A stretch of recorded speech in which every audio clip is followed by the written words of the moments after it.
اچھا سر، عرض یہ ہے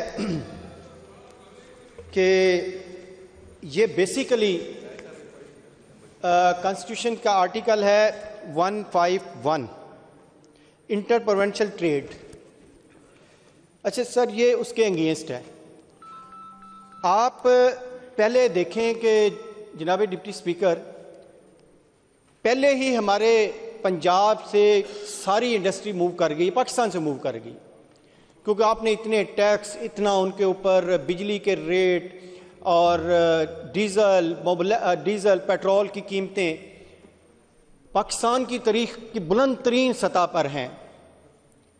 اور آپ اگر کوئی چیز یہاں پروڈیوس کرنا چاہتے ہیں یا باہر سے لانا چاہتے ہیں، باہر سے مراد اس بل کا تو مقصد، کیونکہ یہ بل دیکھیں چچا کا بنایا ہوا ہے، 2015 کا بل ہے، بھتیجی آج اس میں امینڈمنٹ کرنے آئی ہے. سر گزارش یہ ہے کہ اس وقت بھی اگر اس بل کے پورے خد و خال پڑھ لیے جاتے، دیکھ لیا جاتا، تو شاید آج ہمیں امینڈمنٹس کرنے کے لیے اتنا پیسہ، اتنا وقت ضائع کرنے کی ضرورت نہیں ہونی تھی. سر میں نے جیسے کہا جناب ڈپٹی اسپیکر، 151 میں نے پڑھ کے دیا ہے، اس کا جواب ضرور دیں گے یہ پارلیمانی منسٹر.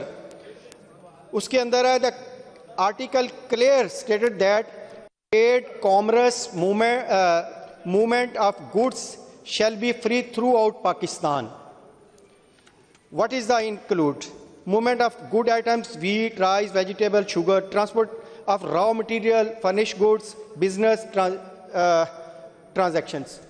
سر اس میں بڑا کیٹیگوریکلی لکھا ہوا ہے کہ آپ انٹر پروونشل جو ہے وہ ساری ٹریڈ کر سکتے ہیں، اس کے اندر کوئی آپ ٹیکس یہ ٹیکس لگانے کا بیسیکلی ہے.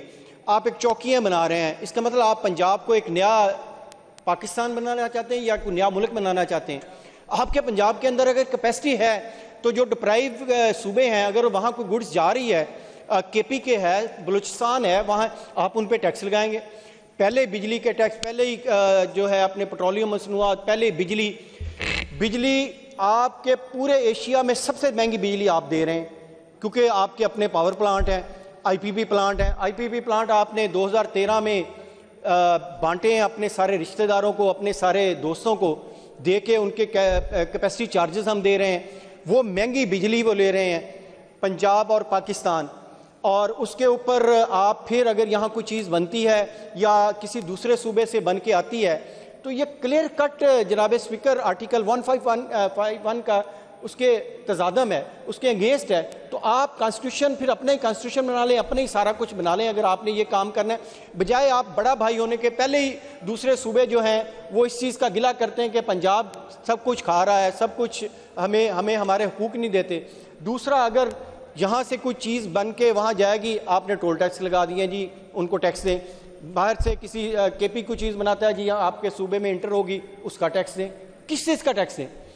خدارہ آپ دیکھ لیں، آپ کی جتنی بڑی کمپنیاں تھیں باہر سے آئیں، وہ ساری یہاں سے موو کر گئیں اسی چکر میں. آپ کی ریٹ جیسے میں نے پہلے کہا، ایک طرف آپ کیا کر رہے ہیں، لیوی ٹیکس لے رہے ہیں سب سے زیادہ 127 روپیز پر لیٹر. دوسری طرف آپ، کیونکہ اس ہاؤس کی تو میں سمجھتا ہوں کوئی ویلیو نہیں ہے، کیونکہ یہ ہاؤس ہے جس نے ڈیسائیڈ کرنا ہے، لیکن ڈیسائیڈ کہاں ہوتا ہے؟ 7 کلب پہ بیٹھ کے. بھئی اس کے پاس اتھارٹی نہیں.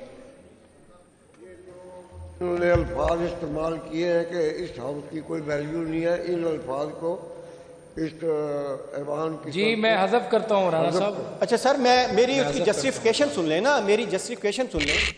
ہاؤ کین پاسبل کہ چیف منسٹر بیٹھ کے کہہ دے جی کہ ساری ٹرانسپورٹ فری ہے؟ کیا ہاؤس سے آ کے پوچھا کسی نے؟ ہاؤس کو اعتماد میں لیا کہ ٹرانسپورٹ دینے والی فری؟ اربوں روپے کا لاس ہے. پہلے 120 روپے فی کلومیٹر اس کے ایکسپینڈیچر ہے، جو آپ نے 20 روپے لے رہے ہیں، اس کے اوپر آپ نے کہہ دیا جی ہم فری کر رہے ہیں. بھائی ہاؤس کی ویلیو رانا صاحب بتائیں نا، کہاں ہے ہاؤس کی ویلیو؟ وہ چیز یہاں ڈسکس، اربوں روپے کا یہ ہم نے بجٹ پاس کر دینا ہے آ کے جون میں آپ آ کے کہیں گے جی اتنے ارب روپے کی ہم نے سبسڈی دی ہے. اگر رانا صاحب سبسڈی دینی ہے تو اس ہاؤس میں لے کے آئیں کہ جی اتنی مہنگائی ہے، یہ چیز ہے، اس لیے ہم عوام کو ریلیف دینا چاہتے ہیں. اگر اس ہاؤس کی وقت ہے تو پھر اس ہاؤس میں فیصلے ہونے چاہیے. یہ مقدس عوام ہے، یہ 12 کروڑ کا عوام ہے، نہیں نہ کہ وہ صرف جو ایک 7 کلب پہ بیٹھے ہیں وہاں وہ بیٹھے فیصلے کر دیتے ہیں، اربوں روپے کے فیصلے وہاں ایک شخص ایک میڈم بیٹھ کے کر رہی ہے کیبنٹ کے ساتھ، تو یہ ہاؤس تو نہ ہوا نا سر. یہ اب آپ نہیں، میں بات کر رہا ہوں، میں یہی بات جناب ڈپٹی اسپیکر صاحب حکومت کو یہی بتانا چاہ رہا ہوں اور اپنے آپ کو بھی انکلوڈ کر رہا ہوں. اگر ہمارے پاس یہ چیز آتی کہ جی ہم نے ٹرانسپورٹ فری کرنی ہے، میں بڑی ذمہ داری سے اس ہاؤس میں کھڑا ہو کے کہہ رہا ہوں کہ جب یہ بجٹ آئے گا نا جی، سپلیمنٹری بجٹ آئے گا جی، اربوں روپے کی ہم نے سبسڈی دے دی. وہ شی وہ کون ہے، کس طرح دینے والی، کیوں ہم پاس کریں؟ وہ ہم سے پاس کرایا جائے گا، ہوگا پاس کیونکہ آپ کے پاس میجورٹی ہے. لیکن سر یہ ہاؤس کی اتھارٹی ہے، یہ ہاؤس نے دینا ہے کہ کس کو ریلیف دینا ہے. اور اوپر سے آپ جناب اسپیکر یہ ٹیکس لگانے جا رہے ہیں جو میں نے کانسٹیٹیوشن کی 151 آپ کو پڑھ کے بھی سنائی ہے، اور اس کا جواب یہ ضرور دیں گے کہ کیوں یہ امپوز کیے جا رہے ہیں، کیوں آپ لوگوں کو کام، پہلے ہی آپ نے لوگوں کا یہاں مہنگائی سے معاشی قتل کر کے لوگوں کا جینا حرام کر دیا ہے اس 3 سالہ حکومت نے. اوپر سے آپ اس طرح کے ٹیکس لگا کے تو آپ پھر یہ تو میرا مطلب ہے کہ یہ شہنشاہیت ہو گئی، یہ جمہوریت تو نہ ہوئی نا کہ آپ کا دل کرتا ہے کہ آپ پنجاب میں بیٹھ کے جس کے مرضی لگائیں گی، ہم کسی کی چیزیں آپ آئیں گی تو ہم ٹیکس لیں گے، جائیں گی تو ہم ٹیکس لیں گے. تو میری ہمبل اوپینین ہے جناب اسپیکر کہ اس امینڈمنٹ کو پبلک اوپینین کے لیے بھیجا جائے اور لا ڈپارٹمنٹ اس کا بتائے، یہ پارلیمنٹری منسٹر بتائیں کہ کیا یہ کانسٹیٹیوشن کا 151 کے انگینسٹ ہے کہ نہیں ہے، کہ اس کے اندر فری ٹریڈ ہے، انٹرپرونشل، وہاں پہ آپ ٹیکس یا چیزیں نہیں لیں گے.